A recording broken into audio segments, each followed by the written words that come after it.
गौतम बुद्ध की एक प्रचलित कथा के अनुसार एक दिन सुबह सुबह सभी शिष्य बुद्ध के प्रवचन सुनने के लिए एक साथ बैठे हुए थे।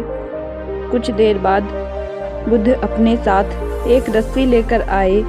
तथागत के हाथ में रस्सी देखकर सभी शिष्यों को हैरानी हुई। बुद्ध अपने आसन पर बैठ गए और उन्होंने रस्सी में एक के बाद एक 3 गांठ बांध दी।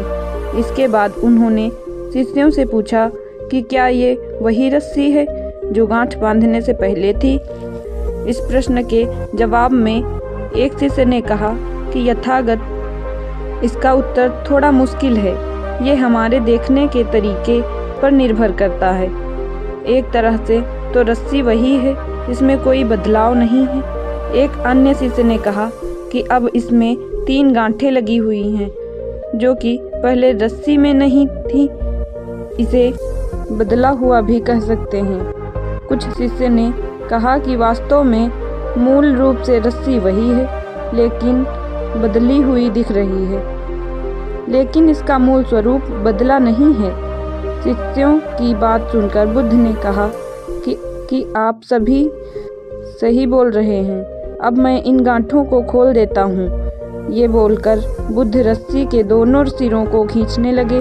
बुद्ध ने पूछा कि क्या इस प्रकार रस्सी की गांठें खुल जाएंगी? सभी शिष्यों ने कहा कि नहीं, ऐसा करने से तो गांठें और ज़्यादा कस जाएंगी, इन्हें खोलना और मुश्किल हो जाएगा। बुद्ध ने कहा कि ठीक है, अब एक अंतिम प्रश्न है, इन गांठों को खोलने के लिए हमें क्या करना होगा? शिष्यों ने कहा कि हमें इन गांठों को ध्यान से देखना होगा। इससे हम जान सकेंगे कि इन्हें कैसे लगाया गया है। इसके बाद हम गांठें आसानी से खोल सकते हैं। बुद्ध इस जवाब से संतुष्ट हो गए। उन्होंने कहा कि ये सही बात है।